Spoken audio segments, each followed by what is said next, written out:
If you were to commit fraud, how would you do it?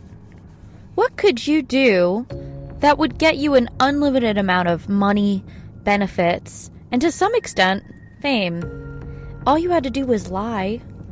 If you came up with a scam to get you all these things, ignoring the disgusting way it was obtained for 1 minute, how long could you keep up the facade?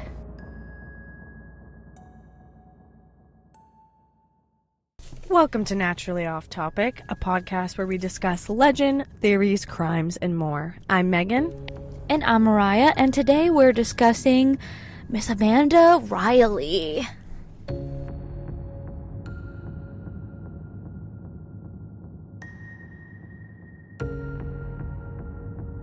You want to know something, Mariah? When you were talking about the intro and about fraud and like what you would do, I immediately thought of the girl Anna, Inventing Anna. Have you ever heard of that? No, Netflix? I haven't. So I don't know anything about the story, so I don't want to pretend that I know what you're about to tell me, because she tells the whole story in 5 minutes. I just end up guessing the whole thing. But this girl, Inventing Anna, great Netflix series based on a true story. She was originally not from the US. I believe she was from Russia or somewhere in the Europe Russian territories. And she basically came to the U.S. promising everyone that she was going to make bunches of money and stuff, and ended up stealing millions of dollars. Anywho, continue. Interesting. Well, I figured, my thinking was, and I apologize if I'm out of it, I'm withdrawing from Lexapro. It's been a tough ride. Megan and I have been through it. We just kind of want to get through this because we're both dying. Yeah, we both have had for different reasons. We both had really bad weeks, so... Mine was because of the withdrawals. I'm seeing 5 people right now, which I don't know if that's a sign of withdrawals or not, but it's not good. I'm concerned because I don't see 5 people around us, so yeah, that definitely might be. Going my day-to-day life, when I'm reading paperwork and stuff, I'm there's 5 letters in this one. There's a repeating N in this word. What is happening? Are you sure you're not dyslexic? It's never happened until this Lexapro incident, where now if I walk, I'm dizzy and I'm nauseous. So interesting. Okay. It's definitely not dyslexia. Anyway. Anywho, you dumb bitch. Give us. Sorry, I have to be feisty with Megan today because she fucking kept me waiting for 3 hours. Okay, first of all, can we tell the story the correct way? All right, fine, guys. She got out of work early. By an hour. Why was I waiting 2 hours? Because I got out of work at 4, and then I forgot my podcast equipment at my apartment, and I live very close, but there just so happened to be a lot of traffic, unfortunately. So it were things that I couldn't control, but I still kept her waiting. Yeah, so she's salty. That doesn't sound like a Mariah problem. No, I'm just kidding. You know what? Hey, Keith has to deal with this every day. You're right. Yeah, he's the one married to you. Anyway. All right, well, let's get Tell into me about this bitch. How is she a fraudster? Okay. I gotta know. All right. Well, okay, let me start the story.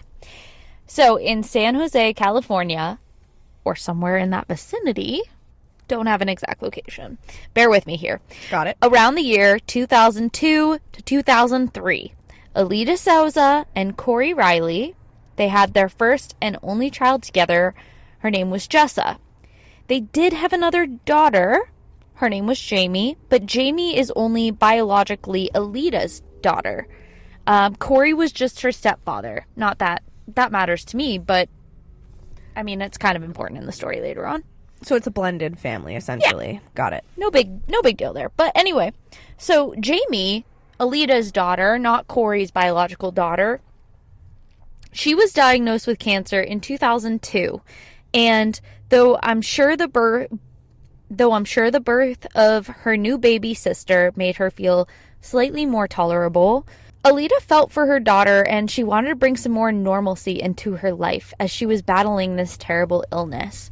So she invited 17-year-old Amanda into their home to teach Jamie dance and cheerleading. Okay, so let me get this straight so far. So, Alita and Corey. Yep. They banged.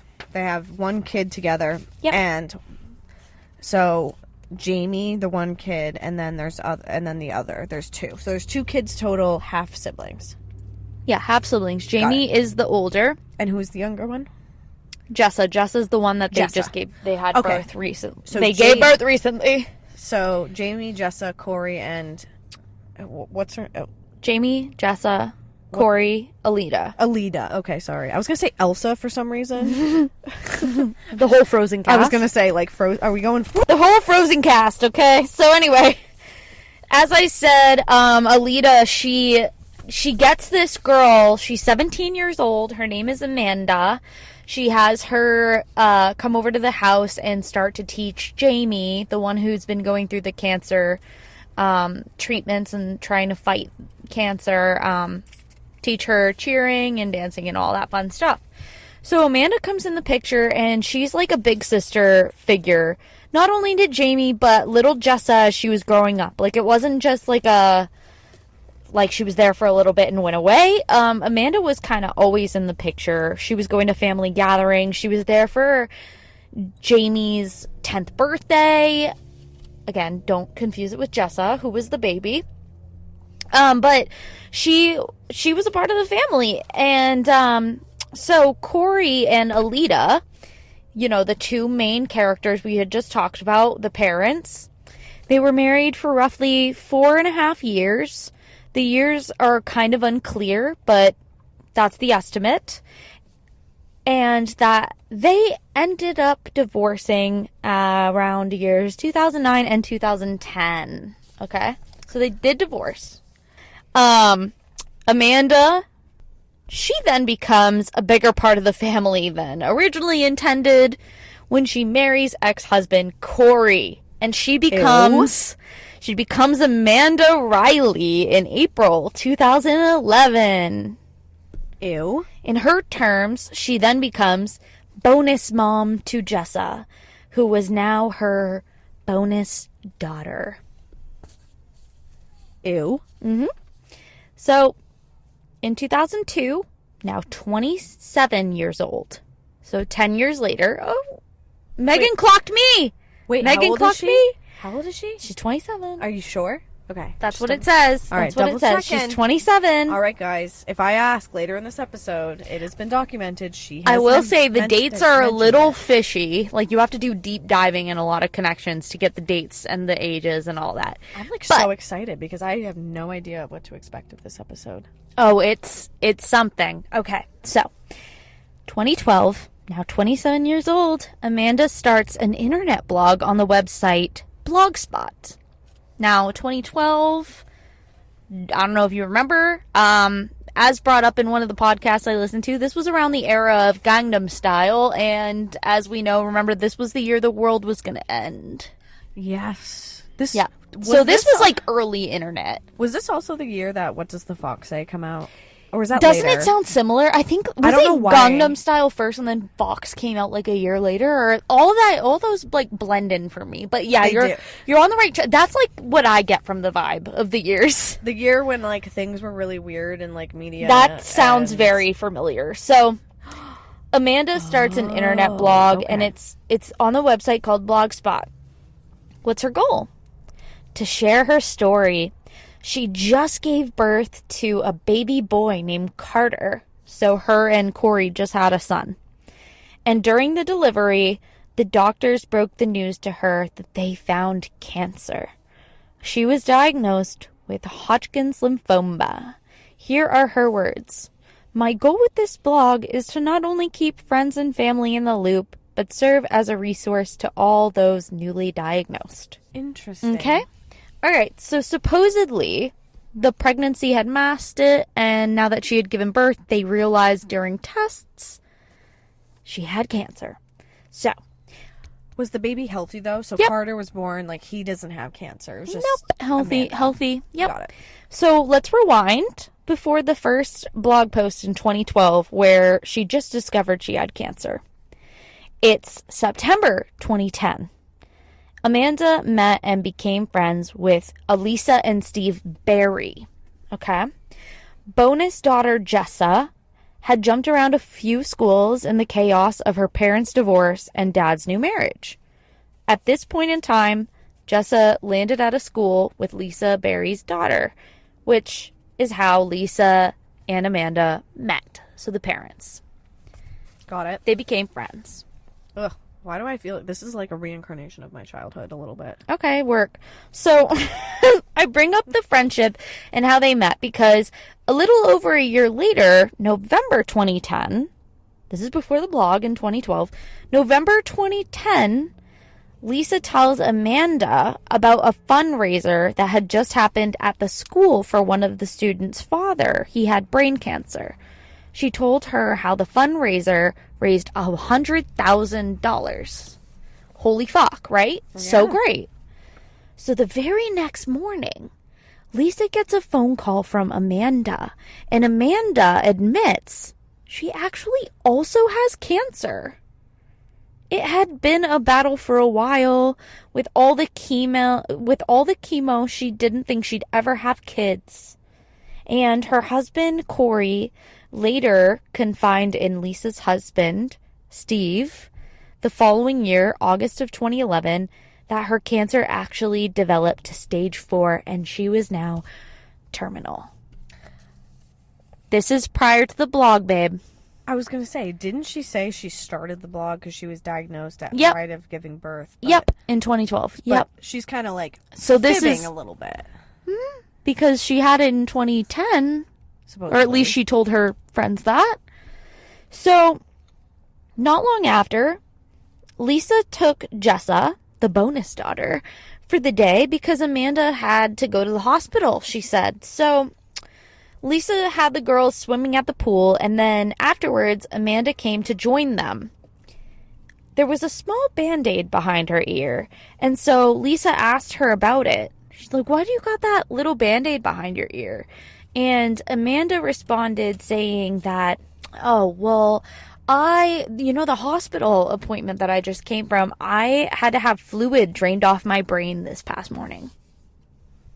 Okay.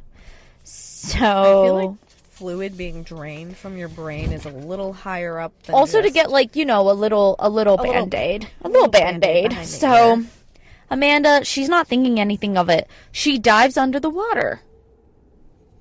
She just had fluid drain and she just dives under the water.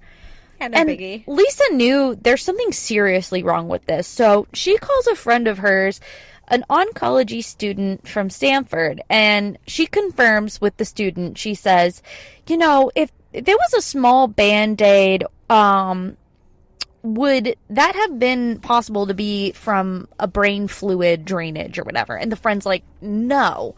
And she said, would you, in theory, be able to swim after this type of surgery? Or whatever procedure? And the friend's like, absolutely fucking not.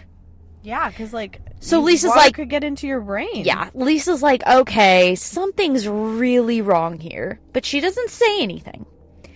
Now, a couple months later, because remember this was 2011, late 2011, and we know she gives birth to Carter 2012. So a couple months later after the pool fiasco, Amanda calls Lisa to tell her she's pregnant. Again. No, not again. With Carter. This is now with, right, because we backtrack. We backtrack, yes. So Lisa was confused, and she literally said, I thought you were dying. And Amanda's response was, the pregnancy is reversing the disease. Wow. Okay. Lisa is like, I don't believe her anymore. She stops answering any of Amanda's phone calls after that. She just completely cuts off contact. Good. Honestly, good for her. I feel like I've known pathological liars. I know we've all given a white lie here or there. I get it. I've done it before. You've done it before. But there reaches that point, right, where there's that line where it becomes your lie. For example, I had this girl in high school who once, and this was a story that was told to me later on, so I didn't witness, but I was in chorus. I was required to take an elective, and the elective I picked was chorus at this point. And I guess one of the girls in chorus, during her sophomore year or something, claimed she had a brain tumor. And it's just fucking everyone gross. was so sad. And then, the next year... She lied about it? Yeah, the next year she just didn't have one anymore. And we were like, dude, like, are you like, I guess, like, it was known that she, like, lied about it, but she still weirdly had, like, not weirdly, because that sounds bad. She still No, had weirdly. friends. Like, how do you lie about something like that and have anybody that stands by you? Well, you want to know what's interesting, too, naturally off topic here, sorry to cut you off, is I'm obsessed with those shows that are, like, about weird disorders and things. I'm obsessed with these shows that are, like, talk about, like My Strange Addiction, for example. You know that show on TLC, that really old one? Mm-hmm. There used to be this guy that was obsessed with casting himself. Like, putting actual casts all over his body. Full body cast. Having a cast on his arm, on his leg. Okay. His reasoning was because he enjoyed the attention he got from people when people would be like, yo, why did you get this cast? Yo, what is going on here? What a weirdo. People Anyway. are so fucking weird. I know. So anyway, so those just remind me of that. So continue on. Well, so then, as we know, fast forwarding back to where we left off, 2012, she creates the blog. No one on this blog, of course, knows any of this previous history. As far as anyone knew, in 2012, after her first child, was the first time she ever found out about a cancer diagnosis. And on top of that, Amanda and Corey were in a very messy legal battle with Alita trying to obtain full custody of Jessa. They tried to take her from Alita. They were the ones to request full custody. Previously, it was a joint custody, but now out of the blue, the newlyweds were selfishly trying to have Jessa to themselves. They were alienating her from her mother any way they could. Alita felt blindsided and stabbed in the back when the news got to her, because previously, even though to me and you and everybody else it's really fucking weird that Amanda started dating Corey, it seemed like prior to the full custody, like, paperwork coming through the mail, they were co-parenting fine enough, and Alita was fine with it. She wasn't pressing the issues. And then Corey and Amanda, out of the blue, she would be better off with us because they wanted to look at, like, the good, perfect family. And 10 out of 10, though, if they weren't physically fucking before Corey and Alita got a divorce, they must have been having some type of emotional affair, because Corey Amanda obviously has her own shit, but Amanda was groomed into this situation because she was surrounded by this family for so fucking long. She was 17. I wouldn't call it groomed. No, she's a bitch. I don't like her. Really? Really? Well, still, I'm just saying, like, because she and Corey probably were having some type of, if not physical and emotional affair that before the divorce even happened. That's just so. me If you are curious, I did write this somewhere, not sure where, but there is a 12-year age gap between Corey and Amanda. Jeez. So that is weird. It's very weird, but I feel like Amanda knew what she was doing. She was actually in college at 17 years old when she started going to. So she's like one of those, like, super smart kids.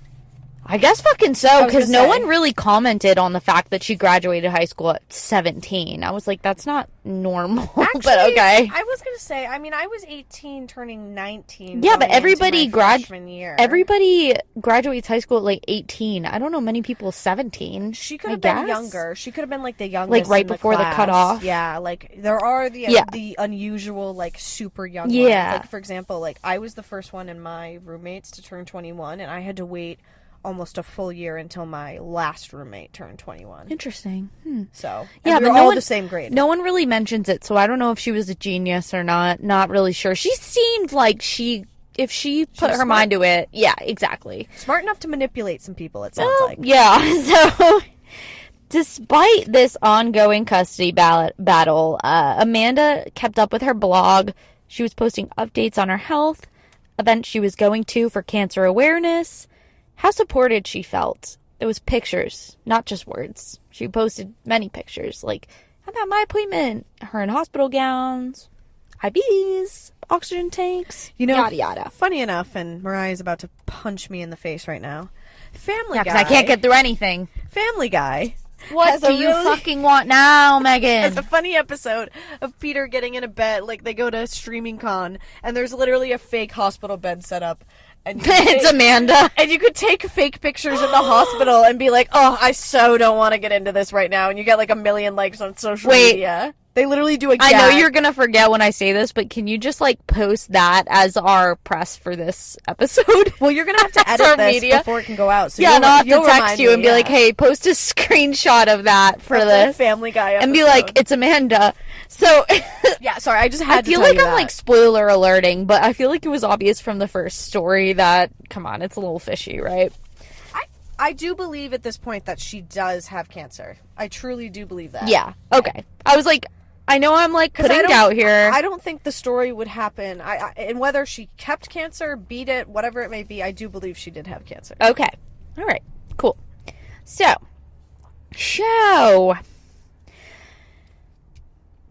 one day, Amanda stops posting out of nowhere. Blog has no updates until 6 months later when there's finally another post.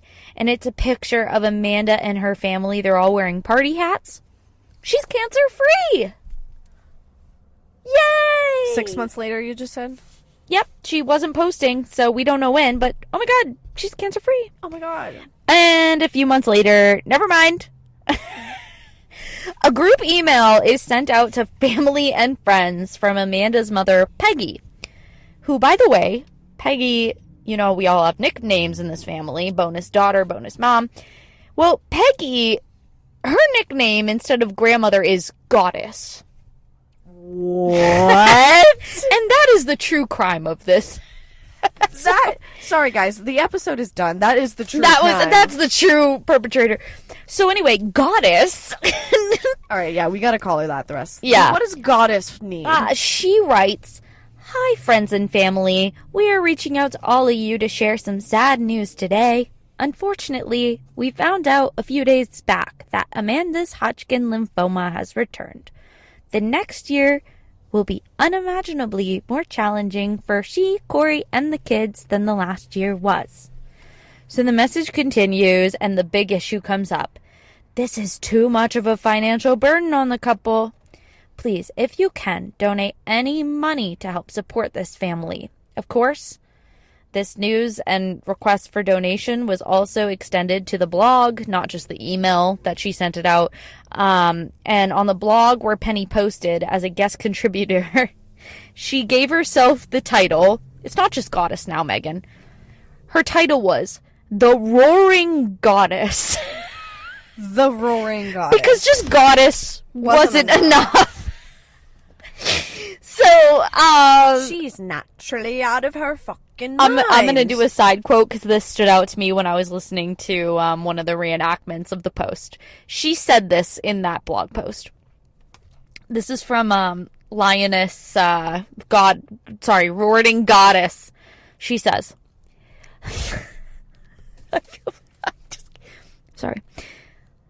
I've been lashing out like an angry lioness since August with the relapse of Amanda's Hodgkin's lymphoma. An angry lioness. An angry lioness. What? What, Goddess? Girl. All right, and now He's so for real. You know, now, I mean, maybe it's my ADHD. Now I don't know what to call her. Is she the fucking goddess? She's the goddess. She's the roaring goddess. Roaring goddess, the lioness. Is she the fucking... She's the angry lioness. Is she a fucking horny witch? I don't know. She's all the above. Well, anyway. So, not only the blog, but it also reaches Amanda's Facebook. She touched many people's hearts. She received so much support from the community and online donors. Not only were people donating large amounts of money, $100, $500, etc., monthly, $8,000 million. monthly. Oh, wow. But people were also donating gift cards, airline miles, so free flights, meal plan services, self-care kits, concerts she wanted to go to, free babysitting for their baby, tennis classes to their daughter Jessa. The list goes on. Whatever they wanted, the community was so grateful, like so gracious to help them with anything. So it wasn't just money here. So she had a whole community of people for hashtag Team Amanda. That was the big slogan throughout this. At one point, donors were even giving bracelets to show support and get others involved in spreading the word. Amanda would continue to post positive words of encouragement, pictures of her in the hospital, as I said. She was receiving chemo. She documented the medication she was taking, and the hospitals that she was visiting, constantly posting the medical expenses, dissing the insurances, saying they didn't pay for anything, etc. You name it, she posted it. Bills, whatever. Then, woohoo! Amanda's in soft remission. Soft remission? That's what she said. Yay! So, like, almost So like... I was terminal, but I'm back in remission. So, Okay. but don't celebrate because it could come back. That's what she says. All this to say, and she brings it up because she's now blessed with a second pregnancy. Her miracle baby.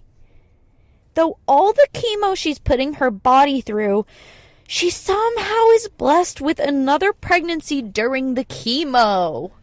I was gonna say, I thought you couldn't be pregnant when you go through Girl, you that can't shit. even drink when you're pregnant. Well, But she's going through radiation. That's what I'm saying. It's and like- is pregnant now for a second time. Miraculously. I mean, And she's in soft remission. I mean, I kind of feel like that does The happen. frustration I have right now. I'm also going off of like what I've seen in Grey's Anatomy, but I'm dumb. Girl. Anyway, so in sharing this news, quote from Amanda, she writes, sorry. Mariah's like actually. I'm like about to burp. I'm so frustrated. She's like, you're gonna. Sorry. I was not expecting you. It's Alexa, bro. Okay. So Amanda says, listen, you fucking chain smoker. Can you get it together? Thomas, the choo-choo train is out of remission. You're fucking making me high with your fucking secondhand smoke. Enough. Sorry, when you were like, I'm so frustrated, I have to burp. I was just not expecting you to say that. That was so funny. Sorry. You're like really funny. Thanks. I should start a podcast. Another one. Yeah, with my mom. You're So never allowed to start another podcast. and you cheat told on my me. mom that I could, but that's fine. I was being nice. You were like, fuck off, bitch. Anyway, so Amanda writes this. I'm sorry, I'm laughing. I'm trying to keep it composed here. We met with a panel of doctors that specialize in pregnancy during cancer and learned this was very doable and safe and possible. I can stay on chemo safely during the first 2 trimesters of my pregnancy. Then they will remove me from all chemotherapy for the 3rd trimester to keep my body strong and to protect the baby. So, she will stop all of the treatment, even if it kills her, in order to save this baby. But luckily for her, she doesn't have to worry about it. Because, for the second time 8 weeks later after the pregnancy announcement, she reports she is cancer-free again! Wow, 8 weeks, and then let me guess. And I apologize if I'm. Oh, did you get... what? Should I say it? What do you think? What do I think? Okay, what do you think could happen? Okay, I think the second she gives birth to that baby, she suddenly got cancer again. Oh, crazy thought! I wonder what's gonna happen next. What do you guys think? So, 38 weeks pregnant. She is not making this the 3rd time in less than 2 years. She's no longer cancer-free at 38 weeks pregnant. So she's still pregnant at this point. when Yeah, she was, and so quote, unquote, she, still you know, has she was cancer-free, and then she got it back during pregnancy, yada yada. But she miraculously delivers her second baby, Connor, and he is happy and healthy. And Amanda continues going to the hospital. And now, the cancer is sprung to her right lung, and she's a stage 4 again. Crazy stuff here. Suddenly so terminal.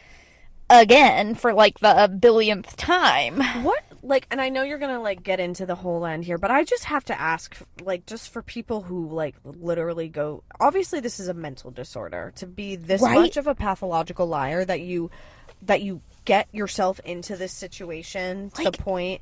But, like, what is your end game is my question. Was she planning to what? Suddenly disappear from the internet, move her entire family across the country to where she's from, what, California? Move to Maine all of a sudden and start a new Well, did you life? hear about all the money I told you she was getting? Like, well, you actually... Free concert tickets. Right.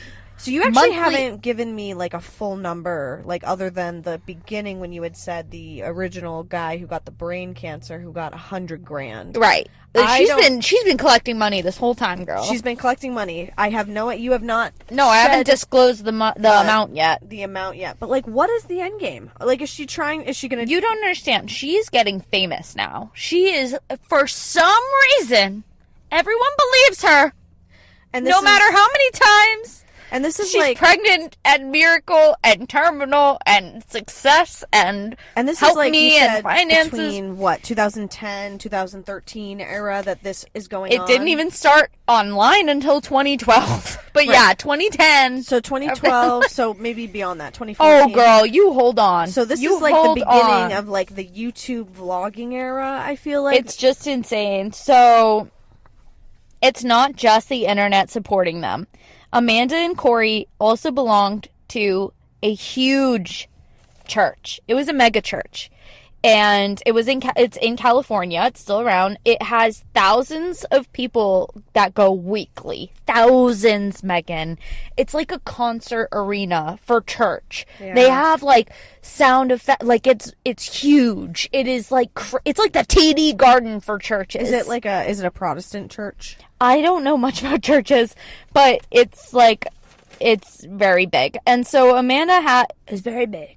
So Amanda had a massive impact on the church. She was publicly speaking about her struggles and all the miracles that God had given her, beating cancer multiple times, her blessings with her children. Even though she would get sick often or have crazy financial bills, she spoke so powerfully and always gave a positive outlook. So many people in the church donated to her cause. She was always, even though she was sick, so many people were like, but she looks so happy and she like was always glowing. And how with cancer could you be glowing? Interesting, Yeah. guys. No one put two and two together? No. I was gonna say, I was actually gonna ask this earlier. Did she did- ever lose her hair? Like, She shaved her hair, and on the blog she said, oh my god, my hair was falling out in clumps, so I shaved my hair. My beautiful, awesome husband was so supportive, but as you can imagine, her hair would always grow back really quickly, and so she would continuously have to shave it, and she never lost her eyebrows or eyelashes. You should have thought of that one, you dumb bitch. as somebody who knows someone who had a family like a close family member have cancer, Yeah. and this person, I don't want to disclose their identity just for their sanity, they went wig shopping with this individual, this close family member. Yeah. And was like there during that traumatizing, like when you lose your hair, like I can't even imagine what those people actually go through. I don't know if you remember, though. Here's the other thing. This is why it's extra, like, what the fuck? Amanda got hot. The reason Amanda even met Corey was because his stepdaughter had cancer. And she had lost her hair. You saw a little girl who was 8 years old dying of cancer. Oh yes. Wait, so like backtracking to that, do we ever know what happens to Jamie? She lived. She survived. But one of her best friends died at the age of like 8 or 9. from cancer. From cancer. My God. But Amanda's out here, you know, doing the Lord's work, apparently, and being a miracle. Fucking So that bitch. explains why she suddenly knows so much about cancer and what goes into it, especially Well- in this early time when like internet searches like we have today aren't as accessible. Not only that, but not to get ahead of myself, what else Amanda was doing, she was constantly in cancer support groups, listening to people's stories. Because she would Learning. bring Jamie with. No. Oh. This is separate. She's not with Jamie anymore. She's doing her own thing. She doesn't want Jamie. She wants Jessa. Got it. Corey's daughter. I thought you meant when she would like take No. Jamie out to No. like, tennis lessons. She No. also brought him to cancer. She brought her to cancer. Jamie never did tennis lessons. Oh, sorry, not tennis, but like Jessa? dancing Oh, lessons. no, she went to their house because, again, Jamie was ill. She couldn't go outside. You can't get sick when you have cancer. So Right. Amanda would go to them Right. because she was so sick she couldn't go outside.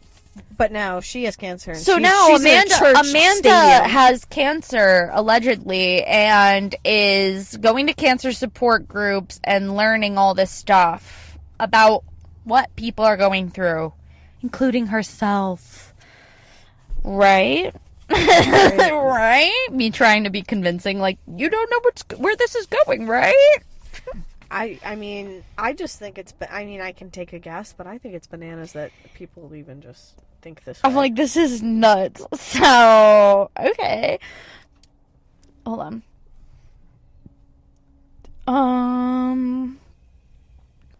So, even though she'd get sick and have crazy financial bills, she spoke so powerfully at the church and always gave that positive outlook. And so many people in the church donated to her cause. I think I said that. Okay, anyway. So, at one time in the church, they had the family of Amanda stand on the stage, and they had like a fog machine going, and all the thousands of people in the church lined up to throw them money, trying to help. In that day, they made thousands of dollars for the medical bills. You have yet. Because apparently none of the medical insurances ever wanted to help them, by the way. So it was just the community that was helping them at this point. I can't speak if, like, what insurances do for people who have, like, long-term illnesses. Which, come on, we know that they're not great. We know they're not great, but there's definitely something. I have two questions. One, you still haven't disclosed the full amount that she ever earned, which I know you will at one point. Yes. Second question I have, which you may or may not disclose. Does Corey know? Is he in this? Obviously. She's like, oh yeah, Corey's such a rock. He's taking me all to these, like, appointments. It's obviously, I can't say legally. I cannot say legally he knew without getting a charge. So I would say, in my opinion, allegedly, I believe he fucking knew. Wait, you would go to jail if you said? I think so, because he was not legally charged for anything. I can't legally say anything. But you weren't in the case, so you can't. No, but if you were to you just mean, like, you can't anybody, make like, a you can't factual- make, exactly. We I are see what you're reporting saying. on something, and we cannot say something that's not legally prosecuted. Yep, I see what you're saying now. So I have to say, allegedly, he might have known. Because there are people, Obviously. pretty oblivious people. It's not to Girl. say. Okay. I know. I believe you. I'm just saying. I just wanted to double check. Oh, no, that. wait, we're going. All right. So, one time when money got tight, apparently, Amanda reached out to her pastor and she said, donations have been drastically dwindled. If I don't get treatment, I won't see New Year's. So the pastor was able to get supporters of the church to collect more money for this desperate family. One of the times Amanda was at church, she felt faint. And so she said to her friend, I'm going to go grab some water. So she goes to get water, passes out, and urinates on herself. The ambulance is called, and everybody runs over to Amanda, and in some kumbaya God stuff, they put their hand over her to pray. And it's like some cult shit, in my opinion. I shouldn't say that, sorry. Well, that was also going to be my thing. The whole stadium outlook. They were like, live. They Like- don't know what's going on, though, but like hindsight 2020. There is a very good Netflix documentary called "How to Create a Cult," and it covers. Yeah, I all know, the and I've been famous- wanting to listen to it. Please watch it. It literally goes through all the famous historical cults, including the Drink the Kool-Aid, Damn. which I actually watched another documentary, and the family that was associated to the leader of that particular group. They're like, we are not associated with that Yeah. human, but we're also offended, like, Like, we were there. Like, that shit was real. Like, please don't say drink the Kool-Aid. Anywho. So. Anyway. So. February of 2015. 15. That's how long we've been going on here. The custody battle is over. Amanda and Corey now have Jessa full time. Only supervised visits with her mom, Alita. That is so fucking sad. They lied. They lied so hard. They said Alita was unfit. She was doing this. She was doing that. All lies. And Alita, who could not stand it, would cry in court and, like, couldn't keep herself together. And so, therefore, the judge believed them and gave them custody of Jessa, because these are manipulative, horrible liars. Please tell me at the end of this that, like, you know. So, well. And also, what about Jessa's feelings? Oh, well, so upset. In the beginning, they were making so much lies about her mom that she almost, like, believed them and was starting to not like her mom. But then she was, like, getting concerned about Amanda, and she found, and I didn't write it in here because I felt like there was so much that I had to leave out a lot. But one day she was cleaning her brother's room and found, I think it was oxygen tubes, like spare, like, tubes in her brother's room. And she was like, why is this here? As we know, it's probably props, right? So Jessa found out real quickly, I think Amanda's lying. And her mom was like, and also, yeah. Why the fuck is Jessa cleaning the bros' room? Like, because eat your fucking own kids. No, literally, right? Fucking A. Like, you think I cleaned my sister's Absolutely room? not. My dad, Mariah can attest to this. My dad would whoop our asses if that fucking shit happened. Yeah. So, anyway, so supervised visits from Alita only. So Amanda is experiencing so much support and love. And she goes into remission again! She's cancer-free again! Oh my god, and the believers are still believing. I mean, at this point, like how many, like, what is the... Wait, ready? Wait. Just kidding, she got it again. Literally right after. Fool me once, shame on me. This is like, what, the fourth time? How many times have I said, I've lost count. I can't count how many times I've written, she got it, she didn't got it, she got it, she didn't got it. Yes, cancer is very finicky. Many people experience it in and out of their lives, but I don't know how common it is to go from terminally ill this many times in how many fucking, like, 2 years. Like, how many, you know what I mean? Like, I don't know about that. I'm literally going to make my stepmom listen to this because she's a nurse and someone who... Yeah. And she was honestly, she was a cancer nurse too. Like, she... Well, there we go. She should have been on here. Like, this... She would be... I hope she listens and then she can give us some fucking feedback. Oh, she loves listening about our pod. I tell them all the time. I'm like, this, that, and the other. And they're like, you're learning so much. I'm like, yes, because this is nuts. So then, as I said, she gets it again. And now she writes, with no treatment, I'll maybe make it 2 to 3 months. I need the money. Give me money, please. So, I need money, and I need it now.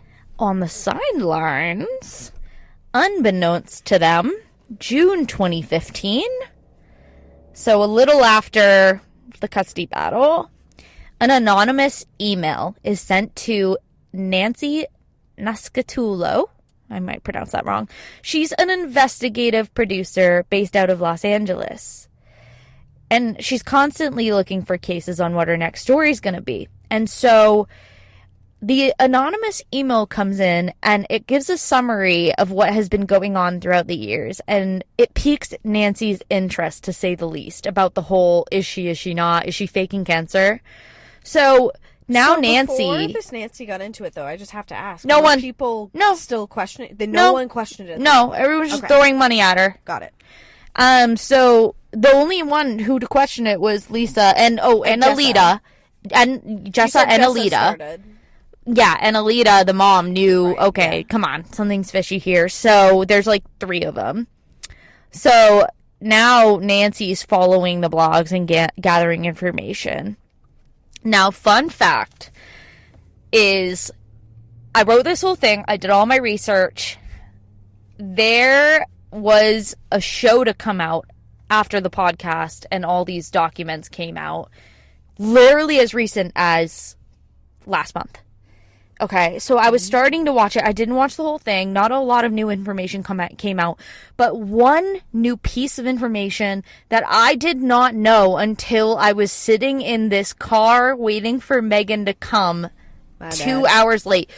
I wouldn't have known this if you weren't late, because I had time to watch some more. Happy mistake, then. I found out who that anonymous email came from, and I thought it was a random, like, community goer from the church. Do you want to know who wrote that email that sparked it? Lisa Berry, the one that Amanda went swimming with. She was the one that sent the anonymous email, and it didn't get found. No one knew that it was Lisa Berry until last month. And the podcast that I was listening to came out in 2022. Interesting. Brand new fact right there for you. Lisa for the win. Lisa knows what's up. She was just disgusted. And good for you, Lisa. We love you. Good for Lisa also following up. I mean, granted, you said that Amanda started to get big, so you would... Yes, famously online and in her community. As somebody who has social media, I mean, I have old high school or people I was friends with, and I'm still friends on Facebook, Instagram, whatever, that I know get a lot of likes, and I'm like, wow, they're pretty popular. Yeah. So Nancy's on the case now. From June to September of that year, 2015, which is only August, September, 3 months? Yeah. Nancy collected enough evidence that a case in the fraud department of the San Jose police had been opened, and Detective Jose Martinez was assigned to this case. It was a tough case, though, to work, as you can assume, HIPAA laws, right? So Martinez started poking around. He was asking questions.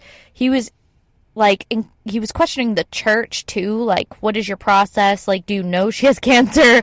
Obviously, the church was very offended by him asking and questioning her sickness, because who would lie about that? So, you're right. Amanda then found out about Detective Martinez because he was asking questions, and so someone filled her in that, hey, people are poking in. So I just want to clarify this, and apologies, there was a car backing up, so there was a little distraction. Did Nancy contact the San Jose police, or did they just pick up the traction on their own? Nancy collected enough evidence that she brought it to them, and the fraud department. And they opened up. Okay, cool. Okay, got it. So, Amanda found out about Martinez, and so she goes into the police department, drops off a stack of papers for him, and it is showing all the medication she was taking, treatments she was receiving, etc. And so Martinez looks through the paperwork, and he sees what website that is from. So, of course, he goes to the website, and he finds out it's a website where you input all your information yourself. You can literally write anything you want to. No verification needed. There is a blog post that a woman made after this all came out where people still had questions after the podcast saying, well, how did she fake it? And so this person, and we'll link it, has a whole thing, how she faked the photos, everything, including this medication list. She herself went to this website, and she literally wrote, like, diagnosed for pee-pee poo-poo. Like, and it looks real. Like, so this is the site that she used. Like, you could write anything in here. So she inputted her information into the site. Not fake, but again, yeah. So sorry. Not that we're spoiling it at this point. Right. No, actually so real. so we kind of real. But so we'll maybe edit this to go towards the end. I think it's obvious, Megan. I'm not gonna. Anywho, but when she printed said documents out, she didn't even check to see to even put it in like for example, like when I do my work, like if I'm going to send a letter to a business or something, I'm putting it in a specific formatted letterhead so that way it looks as professional as possible. She didn't even do that. Well, it looked professional because the website looked professional, No, I know, but it's but, for like- people who are actually sick to keep track of their medications, so they can write whatever they want. Like, Right. So it's like... it's like you're inputting into a diary. I see. So it's Yeah. almost like an app where you input... Yeah, exactly. I thought it was... That's exactly like it. I'm sorry. I thought it was a site where you could almost, like, make the No, fake shit and then you print it out. It's like one you keep track for yourself if you're actually sick. Got it. So it's not like a Okay. doctor or anything. So, so after many calls that Martinez had put into different hospitals that Amanda had reportedly been at from her blog post, because as I said, she was documenting where she was, he was finally, like, most hospitals were like, we can't answer it, no matter what, right? But one of the hospitals, he was finally able to get in touch with the legal team and say, like, what's the harm in, like, confirming if this patient, if she's not a patient, it's not HIPAA, you know? And beyond that, like, he's a detective. He's with the Right, police you would think, but department. no, not even the police can get those documents unless they have, like, a warrant or something. I mean, that's actually probably for the best. Yeah. Like, that is really good that the hospitals are keeping to that. Yeah, but finally, after so long, one of the hospitals out of many he called confirmed, no, she was never a patient here. And then he knew for certain there was fraud happening and there was more that he could do. So, after some thought, Martinez has the realization that since she gets donations from the internet, this case is not just local, like for the police department.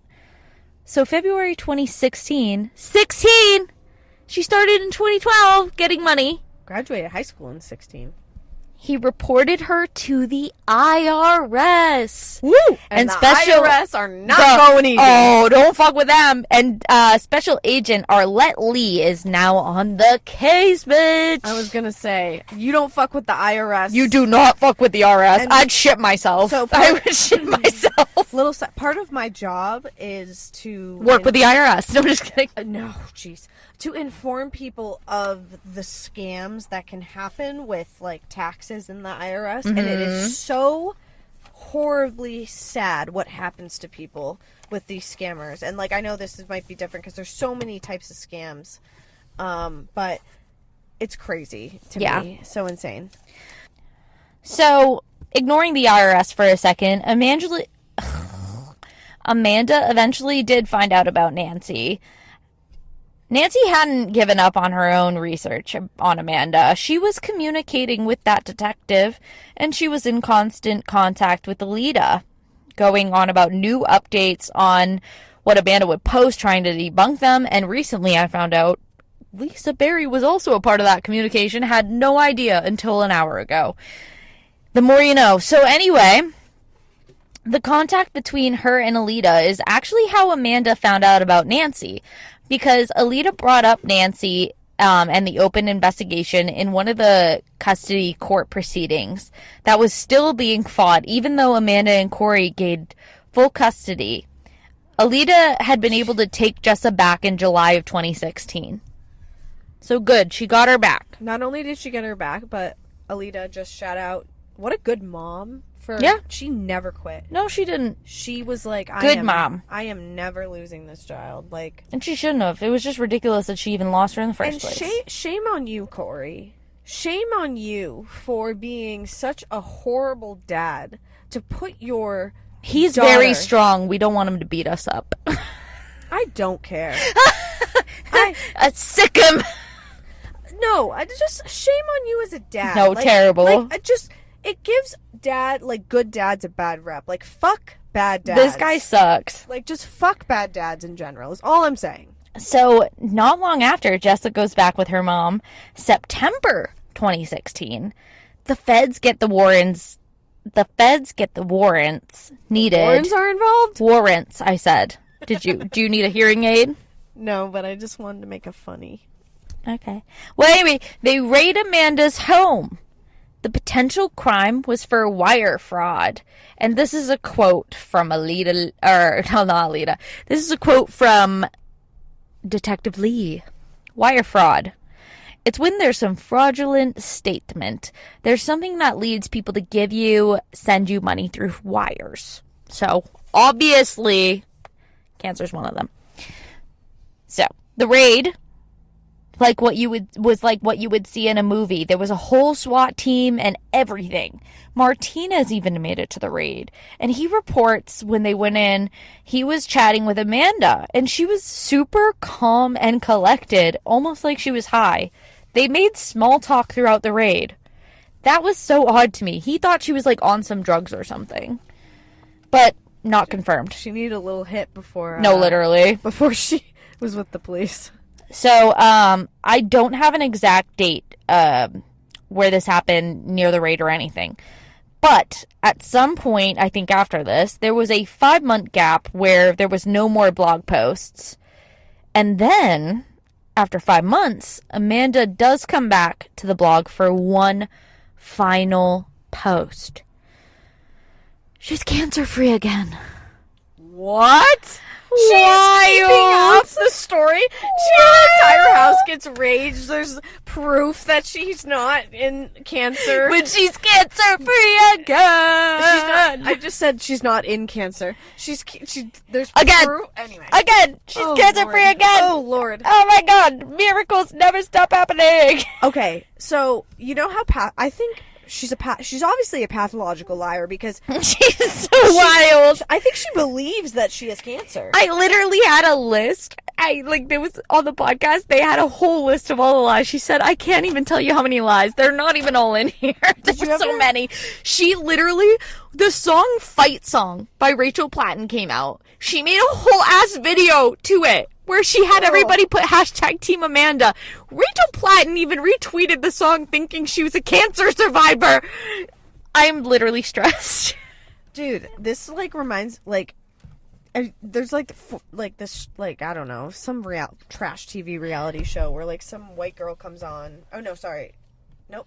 Maybe it's one or the other. Either it's a white girl who comes on or a black girl who comes on who believes they're the other oh yeah. They're either white or they're black. Oh god. And it's bro, I think she believes it herself, yeah. Right, that's what I'm saying. When it quacks, it's a duck. But, so she deletes the blog. That was her last post. She knew the IRS was now watching. So, even though she's not posting, she was still continuing her claims to be a cancer patient in real life.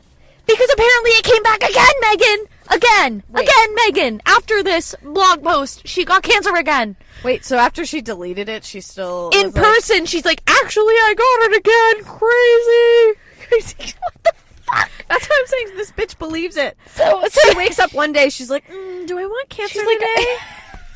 Do I just... I hate this girl. I hate her so much. I just wakes up I and have a morning fucking hate coffee. this girl. Oh, how do I feel? I think I want to have cancer today. Disgusting human being. So she claimed it in real life and apparently came back again. So she was hired on as a principal because she lied about her credentials, by the way.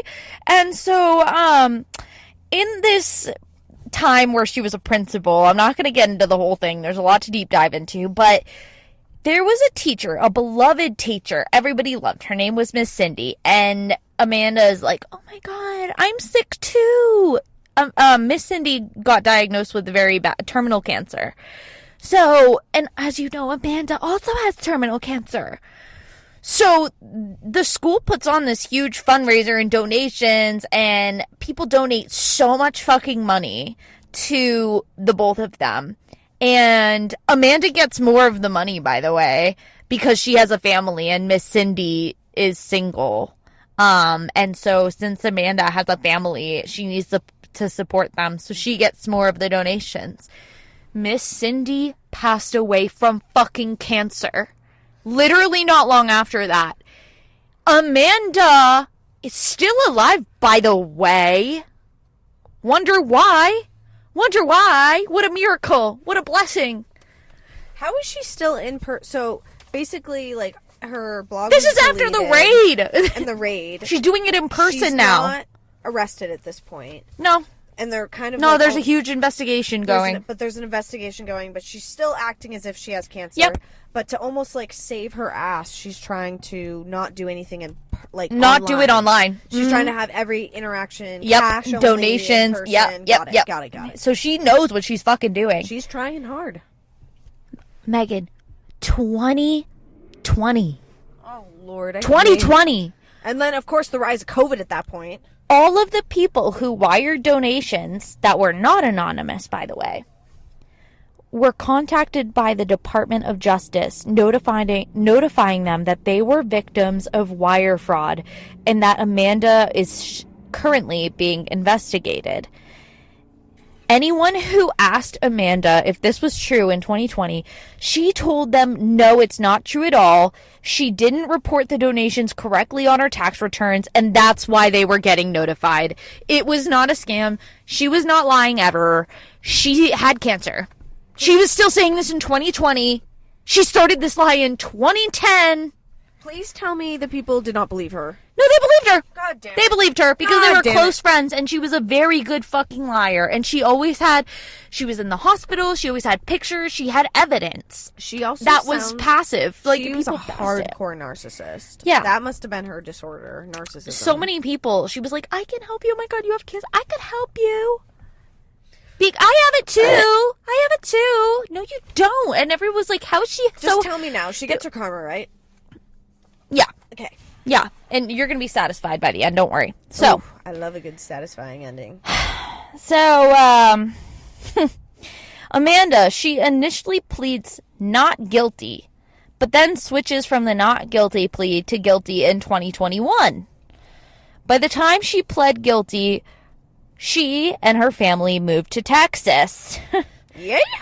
News broke out, and there were articles about the horrible scam and Amanda's potential arrest in California. And it was then confirmed to Nancy, the investigator, who was still trying to,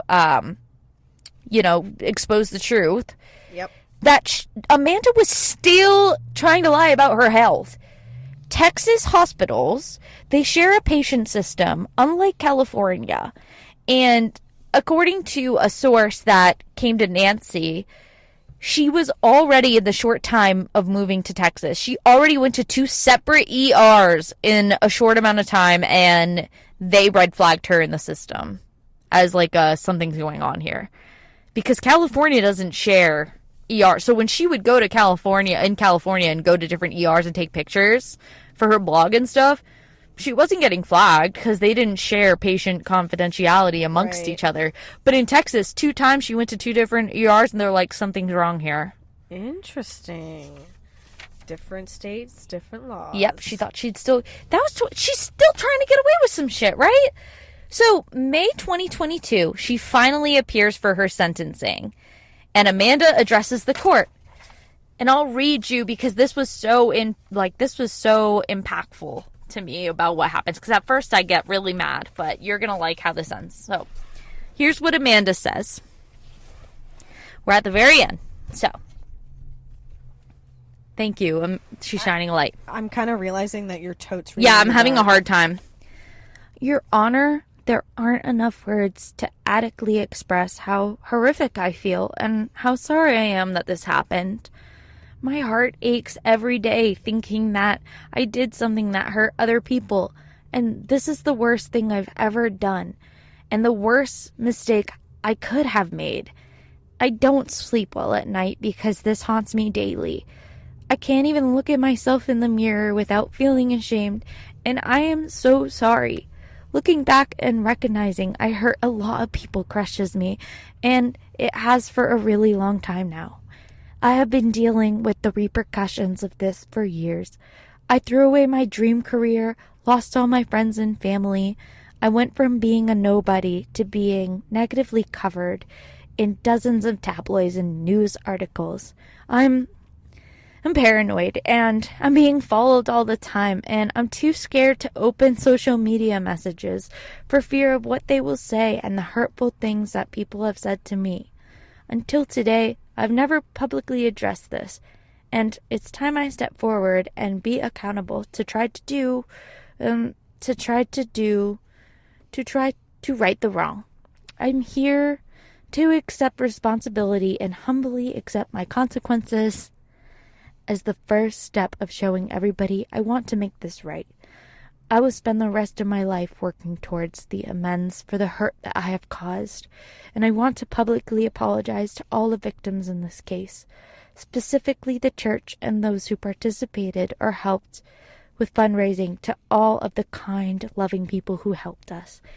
I ask that you not be deterred from your servant's heart because of my mistake.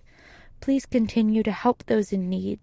I want to apologize to my family, Corey, my husband, my parents, my brothers, our best friends that we consider family, and our kids. Our lives will never be the same because of my choices, and I am so sorry for that. Jessa, my bonus daughter, I hope this brings you closure and clarity you've been seeking. I'm so sorry you were in the dark for what was truly happening for so long. You had to walk through this, and it breaks my heart to know I hurt you. I do love you, and always have loved you like you were my own. There is nothing I can do or say to make this better for you except to promise through my actions that I will work each day for the rest of my life to rebuild our relationship from the hurt I have caused you. And I hope one day we can get there. Our 2 young boys were babies when this started, so they were too little to be affected by my bad choices. And Corey and I have worked so hard to protect and shelter them from this so they could live normal lives. Now to see them as big boys... Hold on. I want to pause. Now to see them as big boys who are going to see their mom go through this process is going to flip their world upside down. Being a good mom is what I've always wanted most in this world, and it's my job to love and protect them. So it breaks my heart most of all that the reason they're going to be hurt and not see their mom every day is because of me. I humbly write this to you as a way of accountability, a first step to try to right a terrible wrong, and I promise to spend the rest of my life working to better myself. I promise I will spend the rest of my life spent helping others and not hurting them. Thank you for hearing my statement. Now, the only reason I read that bullshit was because the judge served cunt. It was awesome. Please tell me what the judge said. This is why I love the ending to the story, is just because of the fucking judge's response. It's hard to know where to begin here. In considering this crime based upon all of the information provided through the plea agreement and probation, it is clear, Miss Riley, that you have preyed on the kindness and goodwill of innocent, loving people for over 7 years. Yes. You invaded the sanctity of communities and grieving members of support groups. You betrayed... Oh, wait, sorry. No, I was really going... Oh, okay.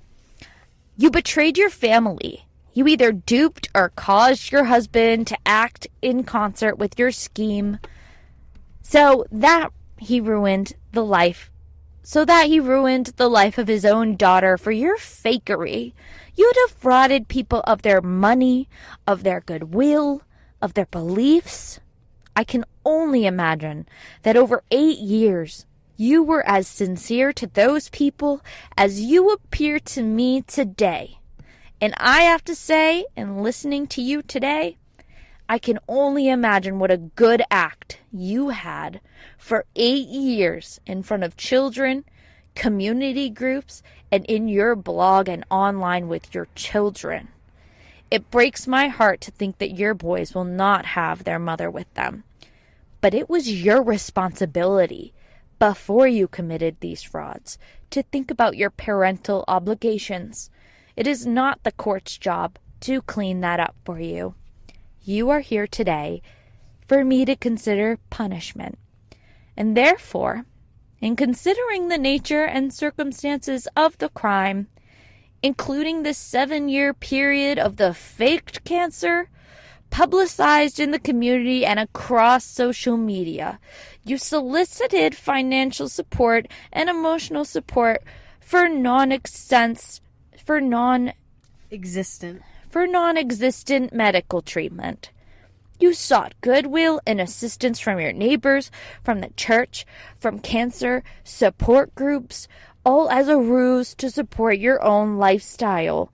This included deception and theft, forged medical records, preying on the goodwill of strangers, friends, and family, and the significant impact on victims.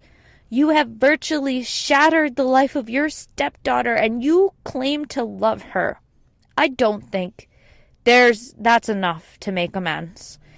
It appears that the number of the victims may be in excess of 350 people, and the amount of money you have scammed from these innocent... I'm so excited! The amount of money you've scammed from these innocent people appears to be over $105,000. Wow. In considering the seriousness of the crime, there is no doubt that this is a very serious crime. I have to further consider public safety and the need for deterrence. Is that the right word? Yeah, deterrence. And the need for deterrence. I do find the public to be at significant risk from you, and I do believe that this will happen again. In my view, the guideline sentence is not significant enough to punish for this crime. I will impose an upward variance of the guideline sentence, and I will sentence you to 60 months in prison. This crime carries a maximum prison sentence of 20 years. I will consider this to be a significant reduction from the maximum, although it's hard to imagine who would be more deserving of a maximum sentence for fraud than you. It is my view that the 60 months is fair and reasonable under the circumstances. Pursuant to the Sentencing Reform Act of 1984, it is the judgment of the court that Amanda Riley is hereby committed to the custody of the Bureau of Prisons for a period of 60 months. I don't know if you know this, but how many years is 60 months? It is 5 years. Oh, that's nothing. And Amanda went into prison September 22 and is expected to finish in August of 26. The release date moves due to the classes that Amanda completes. The $105,000 that I said does not touch the other donations she received. It's just online. So it's not counting the thousands and thousands she received from her peers, or autographed guitars she got, concerts, first class airplane rides. All of that was not counted. All the cash thrown at her from the church, none of that was included. She probably got $500,000. Let's be real. Wow. The another tidbit I found right before Megan came was in the first 18 months she went to the ER 24 times in prison. 24 times. I don't know what the fuck is wrong with this bitch. Well, she's probably trying to get out of prison. But this case is so disgusting to me because every single person has somebody that they know, that they love, that has cancer, been affected by cancer.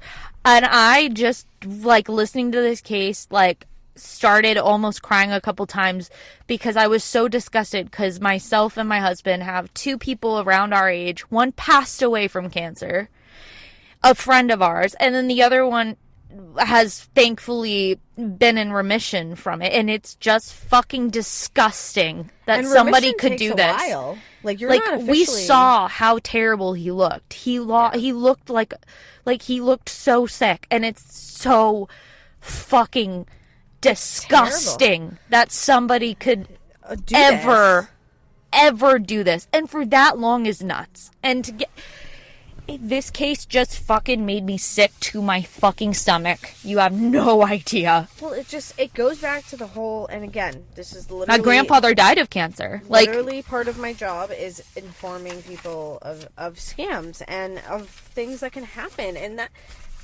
they play on your heartstrings, and that is how they get you. And it is so sad to see, especially as something as drastic as this, because the person I was referring to, it was their daughter that was going through this and was going with their daughter to try wigs on, and how heartbreaking. How could you do that? this person like confided in me and was willing to talk to me about their feelings, about, you know, how they felt about their daughter going through this, and to hear their story of just their perspective was so heartbreaking, because that was their daughter. And I can't even imagine. And like, thank God she also is in remission. Thank God. Good. Actually, I don't know if I actually told you this. It's not really, I mean, it's not a secret, and it's not going to be a secret now. My grandfather has leukemia. My grandfather passed from it. So we just found out a couple years ago. So, I knew for a while. Right. I actually knew for a while. My sister, being in kind of the medical field, when she went to college, we found out a little bit early, and they didn't tell like the entire family about it right away. And like my grandfather's managing. I think obviously because he's older too, that plays a big role. Right. Obviously old age, like, so, but yeah, like, so exactly, yeah. Like, so many people are affected, and like, I know. Literally 2 friends our age, early 20s. One passed in literally a month, like 2 months. Like I'm so I am so disgusted. And this person, fuck you, Amanda. You deserve to rot in the fucking depths of hell. I do not feel. One friend of hers was like, should we really, like, be that upset? Like, she gets she did wrong. Like, she lied. Like, should we condemn someone for lying? She lied since 2010. She is still going to the ER.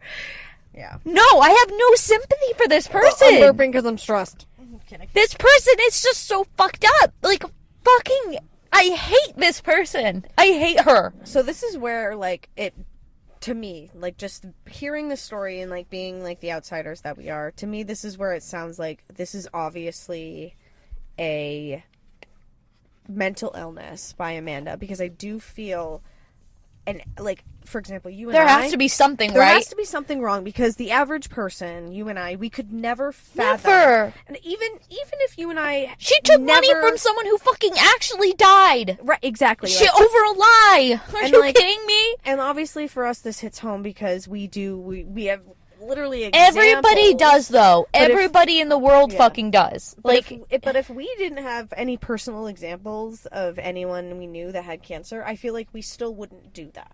Like, well, no, never. And that's what, you know, the mental, and she clearly still has it. She's probably going to get out of prison. It's going to be another. And like, I swear to God, if she fucking dares still pulling that fucking shit, I swear to fucking God, I don't want to hear one fucking other thing about this fucking psychotic bitch. So Naturally Off Topic is going to start following this bitch. When is she meant to be released? No, you don't understand, Megan. I literally hate this person. You're going to have to follow her. But August 20th, I can't. We have to report if there's any more fundraisers. We have to be investigators. I swear to God. I will do it.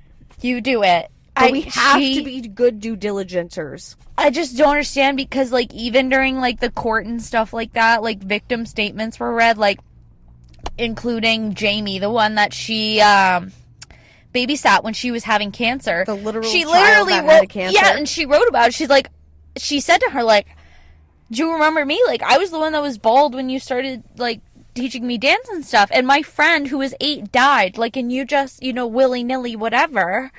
And, like, so many people have come out and, like, expressed to her why this is so hurtful, to, like, kind of put it into, like, try to, like, talk some... And she doesn't get it. She just doesn't get it. And it's insane to me that anybody in the world could not get why this is so horrible. So my question is, after all this, the last question before we wrap up for the night, did she actually ever have cancer? No, so, she didn't. So it wasn't like a thing where she did not. She had cancer. She actually really entered remission. She was good. She never. It has never, ever, ever been documented that she has had cancer. Nobody has ever. People have had access. The entire thing, she never fucking had cancer. She was always a fucking liar. Because I've heard of stories where people have had it, nope, entered remission, but because they're such a big internet star or whatever, they feel the pressure to continue and act as if they have it. No, she never had it. No, people have said, or at least the investigators and stuff, according to them, they could not find any records that she had it. Lisa, and there was many times. OG. Who's Lisa? You're joking, right? Lisa, the OG at the pool? She wasn't an investigator, though. No, I was talking about... did the anonymous She email. did. If it weren't for her... But she caught on to it so early, is my point. She is the OG. No, she is the OG, but she didn't have access to the records, though. But the people who had access to the records... The thing is if it was ever true, all Amanda would have had to do was just produce the actual fucking record. She didn't. It was not a thing. It never was a thing. Yeah. And she got away with it for fucking 10 years. Over 10 years. I don't even know. I lost track. How many times did she fucking have it, did not have it?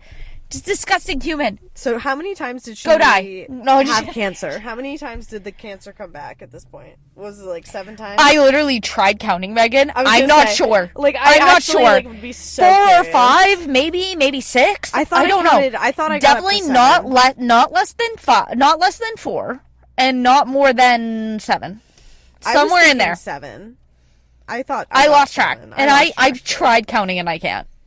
Anywho, we really hope you enjoyed this crazy episode. Mariah is heated respectfully in the most important way because this, like, it shouldn't. Yeah, and don't, like... And justice should be served more than 5 years. It should have been I agree. I think she sentence. should have got the 20-year sentence. I think she's a terrible... Because here's the thing. If she realized when they raided her... Okay, you have time to think. All right.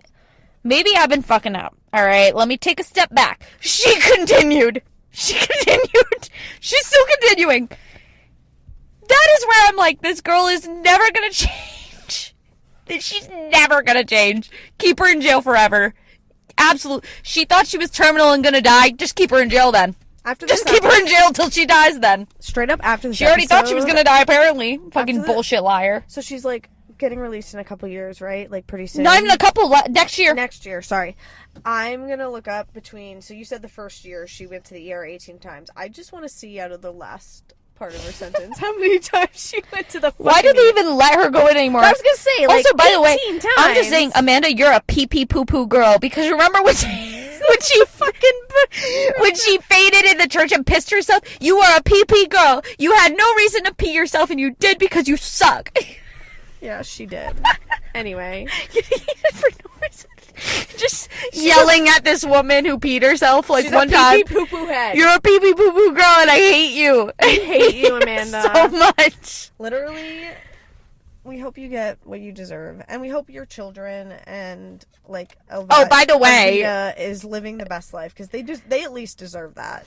Well, her sons are already pathological liars, apparently, according to... the school, but you know, how so? Apparently, like before Amanda was sentenced, they would like go into the school late. Like when Amanda was sick, they would go to school late at like 10 a.m. with a Starbucks in their hand and be like, "Oh, sorry, I couldn't get here because of this, that, or the other," because they were already taking after their mom. But I'm not gonna shit on fucking 13-year-olds. But who's to say that she didn't stage it? She probably did. And they like. I hope they're better off. But they also have Corey as a father. That's what I'm saying. Corey, shame on you. I don't want him to beat me up, though. So Corey, I might cut that out. Honestly, Corey, I hope you fucking try. No, like, you go after Megan, not me. I didn't do shit. I just said you.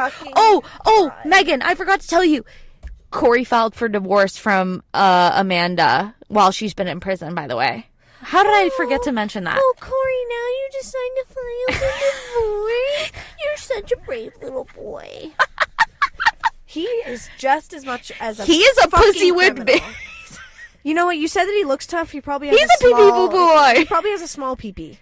He needs a penis extender. You know what? Shout out to the real ones. Alvita knew what she was doing when they fucking got divorced. Alita? Alita, sorry. Alita literally knew what she was doing, though, when she fucking... She knew he had a small dick, and she was like, I'm over this. But I hope Alita is thriving. She probably also maybe picked on... Maybe she picked up on his pathological, traits. Maybe, like, she thought he was a liar, so, like, that's why they got divorced. I have no idea. I have no idea. What a fucking crazy thing. What a mind fuck of an episode, man. I almost didn't even want to report on this, because I was like, this is too complex. Like, I left out so much stuff. If you guys are interested, there's a whole fucking podcast. Like, you guys won't know, but Amanda literally tried suing Nancy not suing. She tried to get a restraining order on Nancy at one point. Like, it's just nuts. There's so much more. Well, but yeah. as always, guys, so what we're trying to do, or what I'm trying to do, I forgot to tell you I was able to do it. All our show notes and, access to documents that we find in our cases are access on our Naturally Off Topic website on Podbean. So anything that Mariah tells me to post will be on there, photos and more. So the Family Guy scene. Family Guy scene, indeed. Follow us on Incognito Podcast wow. What the? You just said incognito. Wow. You know what? Wow, throwback. I was looking, so funny enough, I was looking in our analytics the other day. We switched from incognito. You're like, we were better at incognito. We had more. No, funny enough, some of our stuff is still weirdly called incognito in some places, like just on our side, like that we can see on the admin side. So I was looking at our Apple Podcast analytics, and for some reason, our Apple ID for Apple Podcasts still technically says incognito, but if you look us up, it still says Naturally Off Topic. Interesting. So, anyway, Naturally Off Topic on Instagram and Naturally Off Topic on TikTok are our social media platforms. There we go. That is correct. All right. Fuck yeah. Anyway. All right, guys. Well, we are going to try to recover from the shit that we've been going on in our personal lives. And, naturally. And Megan's going to hit us next time with an awesome topic that hopefully I don't blow my top off on. No, actually, we're going to be covering a little sneak peek. How do you feel about sleeping? I fucking love sleep. I'd love to sleep right now. Good. Well, we're going to talk about what happens when you don't sleep. Ooh, all right, guys. Well, keep it real. Keep it freaky. Keep it naturally.